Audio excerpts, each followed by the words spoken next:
여러분 한 주간 평안하셨습니까? 평안하셨지요? 네, 이번 9월 달을 시작하면서 우리 첫 말씀이 이번 하반기에 올 가을에 우리가 해야 할 일이 있다라는 말씀을 나누었습니다. 그것은 우리의 영적인 성장에 관한 것. 우리가 성경에 한 인물을 모델로 삼았었는데 그의 이름은 디모데였습니다.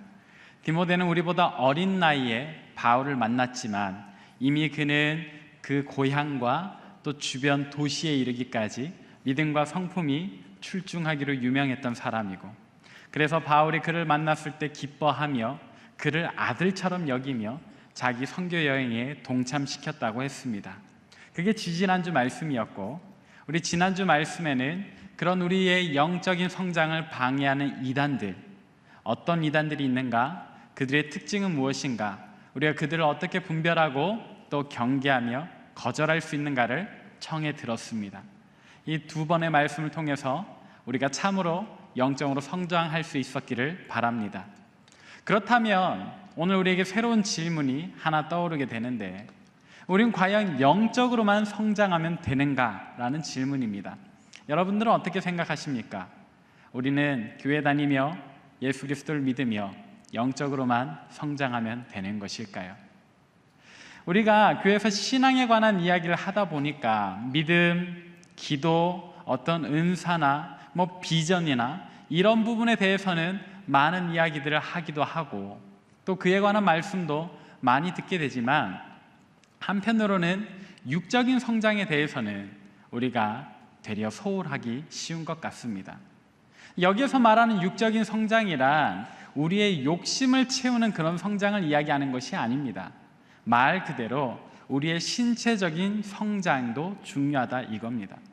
물론 여기 있는 우리는 모두 다 성장판이 닫혔을 그런 나이이기 때문에 더 키가 크지는 않겠지만, 그러나 중요한 것은 이때에도 우리의 몸을 우리는 잘 가꾸어야 한다. 그래서 어제보다 오늘 더 건강한 몸으로, 오늘보다 내일 더 건장한 신체로 우리는 성장시켜야 한다라는 것이 오늘 말씀의 핵심입니다. 이런 이야기 조금은 낯서시겠지만, 그러나 하나님께서는 분명히 우리가 영적으로도 성장하는 것과 함께 육체적으로도 성장하기를, 강건하기를 원하십니다. 그래서 예수님께서 이 땅에 오셨을 때 많은 병자들의 병을 고쳐주셨지요. 단지 병자들이 찾아왔기 때문에 어쩔 수 없이 고쳐주신 것이 아니라 예수님께서는 정말 적극적으로 병든 이들, 연약한 이들을 찾아다니시며 그들을 치유하시고 건강하게, 강건하게 하셨지요. 이것이 바로 하나님의 뜻입니다. 우리는 주님 안에서, 성령 안에서 영적으로도 성장해야 하지만 또 우리가 이 땅을 사는 동안에 하나님께서 우리에게 주신 복 중의 복인 이 신체의 건강도 우리는 신경을 써야 합니다. 우리는 오늘 본문에서 그에 적합한 한 인물을 만나게 될 겁니다. 그 사람의 인물은 갈렙인데, 그 사람의 이름은 갈렙인데요, 이 갈렙은 어떤 사람이었을까요? 그는 이스라엘 12지파 중에 유대 지파의 지도자였습니다. 그러나 그는 원래 혈연적으로는 이스라엘 사람이 아닙니다. 우리가 그것을 어디서 알 수 있는가? 우리에게는 다 낯선 이름인데요, 이 갈렙이라고 하는 이름 자체가 유대인식, 히브리식 이름이 아닌 거예요. 그러니까 이스라엘이 모세와 함께 애굽에서 나올 때 애굽이라는 거대한 제국에 유독 이스라엘 사람들만 노예로 있었던 것이 아니겠죠. 애굽이라는 대제국 아래 주변 여러 나라에서 잡혀온 노예들이 있는데, 이 노예들이 함께 이스라엘 사람들과 함께 노예 생활을 하다가 이스라엘이 출애굽할 때 같은 믿음을 가지고 따라 나온 사람들이 있습니다. 성경에서는 그들을 잡족이라는 이렇게 비하하는 표현 같이 이렇게 표현을 했는데요, 정확히는 하나님을 경외하는 믿음을 가진 이방인들이 함께 따라 나온 거죠. 갈렙도 그런 사람 중에 한 명인데, 그는 참으로 하나님을 경외했던 사람, 그래서 비록 아브라함의 자손도 아니지만 이삭과 야곱의 자손도 아니지만 그러나 믿음 안에서 이 이스라엘 민족에게 잘 녹아들었고, 유대지파라고 하는 이스라엘의 12지파 중에 가장 힘있고 강한 지파의 지도자가 되었습니다. 그래서였을까요? 모세가 가나안 땅에 도착했을 때 맨 처음 정탐꾼들을 보낼 때 갈렙은 당당히 자기 지파 유대 지파를 대표하는 정탐꾼으로 가나안 땅에 들어갔다 오지요. 그의 믿음이 얼마나 건실했던가는 우리가 이 첫 정탐꾼들의 보고를 통해서 알 수 있는데, 대부분의 정탐꾼들이 우린 이제 망했습니다, 이 땅은 정말로 하나님 복 주신 땅이지만 이미 그 자손을 지배하고 있는 가나안 민족들은 너무 강력해서 우리는 스스로 보기에도 너무 연약합니다, 우리는 그들과 싸워서 승리할 수 없습니다라는 부정적인 보고를 할 때 오직 여호수아와 갈렙만이, 여호수아는 혈통부터 유대인, 본디 유대인인 사람이지만 갈렙은 이방인인데도 불구하고 아니다, 하나님이 우리와 함께 하시기에 과연 이 땅은 하나님께서 우리에게 주신 땅이 맞다라면 믿음의 고백을 담대하게 하죠.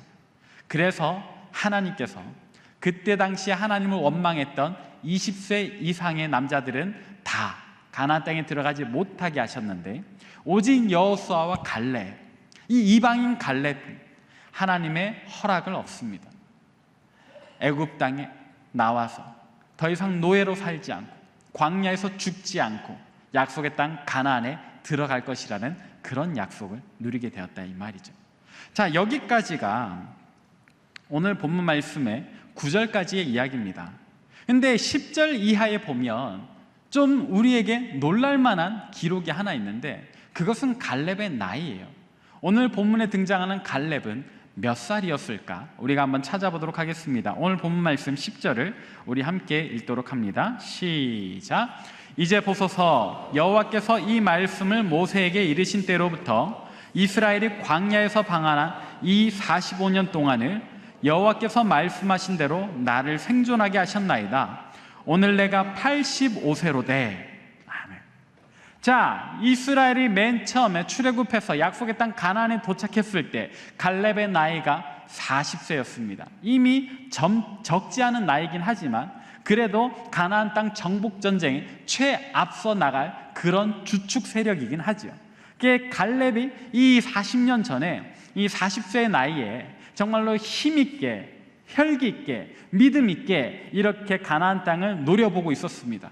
그런데 이 갈렙과 같은 믿음을 가진 이들이 없어서 하나님을 원망해서 결국 하나님께서 이스라엘의 발걸음을 돌이키시잖아요. 그리고 그 정탐꾼들이 40일 동안 가나안 땅을 정탐했는데 이들의 불순종 때문에 이 40일을 하루에 1년씩 계산해서 40년을 더 광야에서 지내게 한다 이 말입니다. 갈렙의 입장에서는 오늘 내 나이가 40살인데 지금 돌아서면 비록 내가 이 땅에 다시 오게 되리라는 약속을 받기는 했지만 다시 돌아올 때 나이가 얼마가 되는 거예요? 80세가 되는 거예요. 오늘 기록해 보니까 이 이스라엘 민족이 광야에서 40년을 지내고 가나안 땅에 다시 와서 정복 전쟁을 벌입니다. 다른 지역들 먼저 정복하기 시작해서 더 보낸 시간이 5년. 그래서 오늘 갈렙은 맨 처음 약속의 땅 가나안 땅을 정탐하던 때로부터 45년이 지나 85세의 나이로 오늘 본문 속에 등장을 하는 거죠. 이 85세 나이, 이때에도 적지 않은 나이입니다. 오히려 고령의 나이입니다. 물론 우리가 알기로 고대인들은 오늘날 우리보다 더 오래 살았다라고 전해 듣지만 이것은 노아의 홍수 이전에나 있었던 이야기고요. 모세 스스로가 고백을 합니다. 시편에 보면 모세가 이렇게 노래를 하는 이야기가 있어요. 뭐라고 이야기를 했는가? 제가 읽어드릴게요. 우리의 연수가 70이요 강건하면 80이라도 그 연수의 자랑은 수고와 슬픔뿐이요 신속히 가니 우리가 날아가나이다. 그러니까 이 같은 시대, 오히려 갈렙보다 한 세대 전의 사람인 모세가 우리의 나이가 몇 살? 보통은 70, 좀 강건해도 80이다. 그 시간이 수고와 슬픔뿐이고 정말 신속히 날아간다라고 이야기를 해요. 그런데 갈렙의 나이가 몇 살이에요? 85세예요. 모세의 이야기를 따지면 이제 오늘 내일 하는 나이에 갈렙이 이제 오늘 본문에 등장을 하는 거죠. 그런데 갈렙은요 오늘 여호수아를 찾아갑니다. 그 고령의 몸을 이끌고 여호수아를 찾아가요. 그리고 가슴 속에 품어왔던 40년을 품어왔던 그 이야기를 꺼내는데 무엇라고 이야기를 했는지 우리가 본문을 다시 한번 더 읽어보도록 하겠습니다. 11절과 12절 함께 읽습니다. 시작. 모세가 나를 보내던 날과 같이 오늘도 내가 여전히 강건하니 내 힘이 그때나 지금이나 같아서 싸움에나 출입에 감당할 수 있으니 그날에 여호와께서 말씀하신 이 산지를 지금 내게 주소서. 당신도 그날에 들으셨거니와 그곳에는 아낙 사람이 있고 그 성읍들은 크고 견고할지라도 여호와께서 나와 함께 하시면 내가 여호와께서 말씀하신 대로 그들을 쫓아내리이다 하니. 아멘. 갈렙이 여호수아를 찾아가서 뭐라고 이야기를 해요? 당신이 들으셨지 않습니까? 45년 전에 하나님께서 내게 이 산지를 주신다고 약속하셨습니다. 그러니까 이제 내가 그 약속한 땅을 받기를 원합니다. 내가 가서 싸우겠습니다. 내 힘이 45년 전에 내가 40살이던 그때나 85세 먹은 지금이나 똑같다. 내가 똑같아서 여전히 그때 마음먹었던 대로 앞장서서 저 가나안 땅 족속들과 싸울 테니까 내게 약속하신 이 산지를 주십시오라고 이야기를 하는 거예요. 자, 여러분들 이 이야기를 들을 때 만약에 여러분들이 여호수아라면 85세 먹은 노인이 내가 앞장서서 싸울 테니까 칼 들고 가서 싸울 테니까 내게 약속한 땅을 달라라고 하는 이 말을 들으신다면 여러분들은 뭐라고 대답하시겠습니까? 상식적으로는 그것 좀 가만히 계세요 할아버지, 이게 맞지 않나요? 할아버지 좀 착각하신 거 아니세요? 다리도 연골도 다 다르셨을 텐데 허리도 굽으셨을 텐데 싸움은 자녀들에게 맡기십시오 라고 이야기를 하는 게 상식적일 텐데 여호수아도 갈렙의 이야기를 듣고 허락을 합니다. 가서 싸우라고 이야기를 합니다. 이것은 오랜 우정에서 나온 마지못해 나오는 그런 연민의 대답이 아닌 겁니다.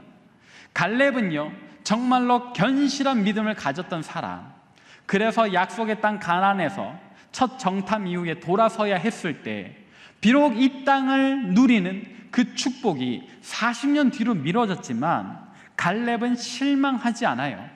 오히려 40년 뒤에도 내가 여전히 이때와 같이 나가서 싸우리라라는 마음의 다짐과 결심을 하고 그때부터 몸을 단련시키기 시작하는 겁니다. 내가 나이 들어서 이 땅을 바라보지 못할까? 혹 내가 나이가 들어서 몸이 약해져서 이 땅에 들어오지 못하는 불상사가 없도록 자기 스스로 신체의 건강을 유지하고요. 또 실제로 오늘 이 허락을 받고 나서 갈렙은 누구보다도 앞장서서 저 가나안 땅에 자기에게 약속한 땅을 빼앗으러 달려갑니다. 근데 이 갈렙에게 주어진 땅은 어떤 땅인가 우리가 한번 생각해 봐야 하는데 그 땅에 관한 이야기 13절부터 15절에 나와 있습니다. 우리 같이 한번 읽어볼게요. 시작. 여분네의 아들 갈렙을 위하여 축복하고 헤브론을 그에게 주어 기업을 삼게 하매 헤브론이 그니스 사람 여분네의 아들 갈렙의 기업이 되어 오늘까지 이르렀으니 이는 그가 이스라엘의 하나님 여호와를 온전히 쫓았습니다. 헤브론의 옛 이름은 기랏 아르바라. 아르바는 아낙 사람 가운데서 가장 큰 사람이었더라. 그리고 그 땅에 전쟁이 그쳤더라. 아멘. 자, 오늘 본 말씀 마지막 구절에 보니까 이 갈렙의 전쟁, 기랏 아르바를 정복하는 이 전쟁 이후에 그 땅에 전쟁이 그쳤다는 거예요. 그러니까 약속의 땅 가나안을 정복하는 전쟁이 다 끝나는 거예요. 다시 말하면 이 기랏 아르바가 마지막 전쟁터고 여기 있는 아낙 사람, 아르바라고 하는 사람이 최종 보스가 되는 거예요. 이제 이스라엘 민족은 이 기랏 아르바만 정복하면, 이 아르바라는 사람만 이기면 이 완전한 승리를 쟁취하는 거예요. 근데 이 사람은 어떤 사람인가? 이 아르바는 어떤 사람인가? 아낙 자손의 조상이에요. 아낙 자손은 어떤 사람들인가? 여러분 혹시 골리앗이라고 아세요? 네, 우리가 구약 성경에서 가장 거대한 사람이라고 하면 정말 용사 중에 용사, 어려서부터 싸움꾼으로 길러진 사람, 그렇게 유명한 사람이 바로 골리앗입니다. 그의 키는 어느 정도 되었을까? 학자들이 추정하기로 2m 95cm라고 추정을 해요. 여러분, 우리가 사실 185만 돼도 되게 훤칠하죠. 우리 자매님들 보시기에 형제 키가 185쯤 되면 와 싶을 겁니다. 사실 180이 조금 안 되는 저도 185만 봐도 와 싶습니다. 그런데 골리앗은 거기에 1m가 더 붙는 거예요. 295cm. 그런 사람의 조상 아르바. 그러니까 아낙 자손 자체가 거인족이라고 불려요. 근데 85세 먹은 노인이 2m 95cm의 그런 거인족들과 싸우려고 맨 앞장서서 칼을 들고 달려간다. 여러분, 이 장면이 상상이 가세요. 그런데 갈렙은 그 일을 해냈습니다. 싸워서 이겨냈습니다. 그리고 이스라엘의 가나안 정복 전쟁을 끝냈습니다. 여러분, 이 85세의 노인 갈렙이 우리에게 전해주는 교훈은 굉장한 의미를 가지고 있는 거죠. 믿음의 사람은, 성장하는 사람은 하나님 주시는 약속의 때를 위하여, 하나님 우리에게 허락하신 그 사명의 때를 위하여 그 믿음뿐만 아니라 영적인 영역뿐만 아니라 육적인 부분, 신체의 건강도 함께 돌보아야 한다는 겁니다. 예, 그래야 하나님께서 약속의 때를 주실 때, 그 사명을 이루게 하실 때 비실비실대는 불상사가 일어나지 않는 거예요. 힘있게 달려가서, 기차게 달려가서 그 사명을 완수할 수 있는 거죠. 오늘 이 말씀은 저와 여러분들에게 굉장히 중요한 이야기입니다. 여러분, 하나님께서요, 우리를 얼마나 더 크게 사용하실지 몰라요. 내년에만 해도요, 벌써 정말 많은 사역들이 준비되어 있습니다. 계획되고 있습니다. 인도네시아로도 가야 되고, 캄보디아로도 가야 되고, 마카오로도 가야 되고, 괴산, 임시, 그 외에 또 어디로 가야 될지 그냥 우리가 가야 할 때가 천지인데, 하나님께서 우리에게 그런 기회를 주시는데, 만약에 우리의 몸이 연약해서, 우리가 아파서 그냥 하루 모임만 해도 코피가 터져가지고 링게를 맞아야 한다? 그럼 하나님께서 어떻게 우리를 사용하시겠어요? 우리를 위하여 예비된 그 놀라운 사역지, 그 축복된 사역지들은 다른 이들에게로 넘어가 버릴지도 몰라요. 그렇기 때문에 우리는 지금부터 우리의 육적인 건강에도 신경을 써야 합니다. 여러분들이 육적인 건강을 해칠 만한 요소는 무엇이 있습니까? 그런 잘못된 습관들, 버려야 하는 습관들은 무엇이 있습니까? 버려야 할 것들은 오늘 과감히 버리십시오. 그리고 취해야 하는 좋은 습관들, 여러분들 오늘 취하시길 바랍니다. 예, 이것은요, 갈렙만 우리에게 주는 교훈이 아니에요.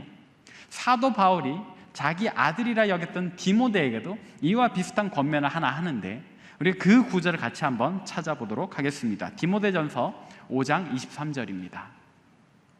함께 읽습니다. 시작. 이제부터는 물만 마시지 말고 내 위장과 자주 나는 병을 위하여는 포도주를 조금씩 쓰라. 아멘. 자, 이게 무슨 이야기였는가? 이게 디모데는 굉장히 영적인 사람이에요. 믿음도 건강하고 성품도 바르고, 그래서요, 이 디모데가 술을 마시지 않는 거예요. 근데 이 이스라엘 지역에 이 물이라는 것 자체는요, 정제되지 않은 물이거든요. 석회질이 많고요, 그게 먹으면 탈이 나기 쉬운 그런 물이에요. 그래서 이 현지인인 이스라엘 사람들조차도 그냥 맹생수를 마시는 사람은 잘 없습니다. 그냥 다 포도주를 담궈서 연하게 농도를 희석시켜가지고 이렇게 포도주를 물 대신 마시지, 이렇게 생수를 마시는 사람은 없는데, 디모데가 자기 신앙을 위해서 나는 복음 안에서 조금 더 취해 있지 않으리라 하면서 포도주를 완전히 끊어버린 거예요. 그리고 생수만 마시다가 이 위장에 탈이 나기 시작하는 거죠. 근데 한두 번이면 괜찮은데, 이 계속해서 탈이 나고 하다 보니까 이게 만성질환으로 바뀐 겁니다. 그것 때문에 이 바울이 권면을 하는 거예요. 디모데야, 이게 자꾸 탈이 나면 어떡하니? 너는 복음 전해야 되는 사람인데, 너는 이 소아시아의 많은 교회들을 바른 믿음으로 이끌어야 되는 사람인데 자꾸 배탈 나가지고 그렇게 누워있으면 안 된다. 그러니까 그냥 포도주 조금씩 마셔라라고 이야기를 하는 겁니다. 이 건강을 굉장히 중요하게 여기는 권면의 말이죠. 혹시 여러분들 중에 이 말씀을 근거로 음주를 합리화하고자 하는 분이 계시다면 말씀을 제대로 들으셔야 합니다. 이건 디모데가 처한 그때 당시 특수한 상황에서 권한 권면이지 오늘 여러분들에게 음주를 허락하는 하나님의 음성이 아니라는 거 여러분 꼭 아셔야 돼요. 자, 음주 이야기가 나왔으니까 계속 해봅시다. 여러분, 술이라고 하는 것은 여러분들 건강에 유익이 되는 겁니까? 해가 되는 겁니까? 해가 될 요소밖에 없는 거죠. 혹시 여러분들 중에 디모데와 똑같은 상황, 정제되지 않은 물밖에 없어서 우물물을 퍼마신다거나 그런 분들이 계시다면 예, 제가 백보양보해서 연한 포도주 드시는 것을 허락해 드리겠습니다. 그러나 우리나라의 상황은 디모데의 상황과 다르죠. 정제된 물도 있고 여러분들이 원한다면 정말 다양한 물을 마실 수 있잖아요.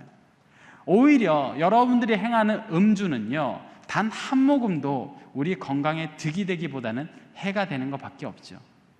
그렇다면 오늘 말씀을 듣고서 여러분들은 이제 음주를 절제하시길 바랍니다. 마음에 찔림이 있으신 분들 꽤 계신 것 같습니다. 절제하시길 바랍니다. 근데 또 음주뿐이겠습니까? 여러분들의 건강을 위해서 혹시 수면을 적게 취하시는 분들 계신가요? 하루 일과를 마치고 잠자리에 누워서 할 일 없이 스마트폰을 1시간이고 2시간이고 보시는 분들, 그것을 여러분들이 쉼이라고 생각하신다면 아니요. 저 역시도 그런 습관이 있는데 우리 함께 버립시다. 그것은 쉼을 가장한 또 하나의 노동이죠. 우리의 눈과 우리의 뇌가 전혀 쉬지 못하는 상태에 있기 때문에. 사랑하는 여러분, 이것은 우리의 건강을 해치는 악한 습관입니다. 잘못된 습관입니다. 버립시다. 이렇게 음주라든지 잠자리에 누워서 보는 스마트폰이라든지 우리의 건강을 해칠 만한 요소를 여러분들 가지고 있다면 이 시간 결단하시고 다 버리십니다. 그리고 정말로 하나님 앞에서 우리의 육적인 건강도 잘 준비를 해서 하나님께서 우리를 인도네시아로 보내실 때 아멘 하고 뛰어나가는 저와 여러분 되시길 바랍니다. 하나님께서 우리를 캄보디아와 마카오와 세계 어디로 보내시든지 예 주님 나는 준비되어 있습니다, 보내주십시오라고 이야기를 하는 저와 여러분 되시길 바랍니다. 어디 한 군데 아파서 주님 정말 가고 싶은데 마음은 원이로되 육신이 약하여 못 갑니다라는 그런 아쉬운 이야기 말고요, 오늘 갈렙이 여호수아 앞에서 이야기했던 것처럼 비록 그가 40년의 시간이 지났어도 내 힘이 그때나 지금이나 여전히 강건하니 내게 약속하셨던 그 산지를, 그 사역지를 내게 주옵소서라고 이야기를 하는 그런 저와 여러분 되시기를 바랍니다. 사랑하는 여러분, 말씀을 정리하도록 하겠습니다. 하나님께서 우리에게 주신 이 신체도 유통기한이 있습니다. 우리가 처음 받은 그날로부터요, 하루하루 지나가면서 그 효용성이 떨어져 가는 거죠. 그런데 우리가 얼마나 잘 가꾸는가에 따라서 우리가 계속해서 힘있게 활력 있게 보존할 수 있고, 또 우리가 얼마나 함부로 사용하는가 또는 내팽겨 두는가에 따라서 금방 고장나기도 합니다. 핸드폰을 수리하러 가서도요, 이 사용자가 관리를 잘못해서 고장난 부분은 자기가 비용을 부담해야 되더라고요. 우리가 하나님 주신 우리 몸을 잘못 사용하거나 관리를 안 해서 고장난 부분은 하나님께 고쳐달라고 기도하기 조금 미안해해야 되는 그런 상황이 되는 거죠. 여러분들은 하나님께서 주신 최고의 복인 여러분들의 신체를 어떻게 가꾸고 계십니까? 오늘 이 말씀 참으로 우리에게 주시는 하나님의 음성이라 들으신다면 이제 여러분들의 신체의 건강을 해치던 모든 잘못된 습관들을 버리고 이제는 하나님의 사명을 감당하기 위해서 언제든지 최상의 상태를 준비하리라. 내 나이가 85세가 되어도 주님 원하시는 그 기쁨의 사역을 위해서 내가 누구보다도 앞장서서 힘차게 달려가리라 말할 수 있도록, 그렇게 우리 자신의 건강도 성장시켜 나가는, 단련시켜 나가는 저와 여러분 되시길 바랍니다. 주님 은혜를 감사합니다. 하나님, 주님께서 복 주신 이 풍성한 계절에 우리가 참으로 성장하기를 원합니다. 하나님, 먼저는 우리가 영적으로 성장하고자 합니다. 하나님의 말씀을 가까이 대하며 언제나 주님을 찬양하고 기도하는 그런 모습으로, 그래서 정말 주님 기뻐하실 아름답고 복된 영적인 성장을 이룰 수 있게 도와주옵소서. 그러나 주님, 우리가 영적으로만 성장하지 않기를 소망합니다. 하나님께서 우리에게 주신 최고의 축복, 이 육신과 건강도 우리가 소홀히 하지 않겠습니다. 지금까지 우리가 가져왔던 잘못된 습관들, 우리의 건강을 해치고 주님 주신 이 육체를 해치는 잘못된 습관들 내다버리기로 결단합니다. 하나님, 이 결단 지킬 수 있게 도와주옵소서. 거룩하신 성령님, 우리가 그렇게 주님 주신 이 육신을 잘 가꾸어서 주님 우리를 부르실 때, 주님 우리에게 나아가라 말씀하실 때, 예 주님 우리가 준비되었습니다, 우리에게 힘이 넘칩니다, 가서 주님 주신 사명 완수하고 오겠습니다라며 힘차게 달려나가도록 주여 우리를 도와주옵소서. 또 하나님, 간절히 구합니다. 오늘 우리가 주님 앞에 다하는 이 다짐과 결단, 우리가 갖출 모든 준비, 하나님께서 우리를 부르시지 않으시면 무슨 소용이 있습니까? 주여 우리를 택하여 주옵소서. 주님 나라의 그 복된 일들, 복음 전하는 그 놀라운 사명을 주님 우리에게 허락하여 주옵소서. 우리가 달려가겠습니다. 가까운 곳이든 먼 곳이든 국내에서든 해외에서든 주님 우리를 보내시는 곳이면 어디든지 우리가 힘차게 달려나가 주의 복음을 전하겠사오니 주님 우리를 사용하여 주옵소서. 이제는 우리 주 예수 그리스도의 은혜와 하나님의 자비로우신 사랑과 성령의 위로하심이 아름답고 복된 믿음과 성품의 성장뿐 아니라 육신의 건강도 잘 준비하여 주님께서 우리를 사용하실 그때 즉시 또 담대하게 달려나가리라 다짐하며 결단하며 준비할 이 자리에 모인 모든 주의 백성들 머리 위에, 또 세계 각지에서 목숨 걸고 사역하시는 선교사님들과 그 가정과 사역 위에, 우리 조국 대한민국과 저 북녘 땅과 온 세계와 열방 위에 이제로부터 영원토록 함께하옵시기를 간절히 축원하옵나이다. 아멘.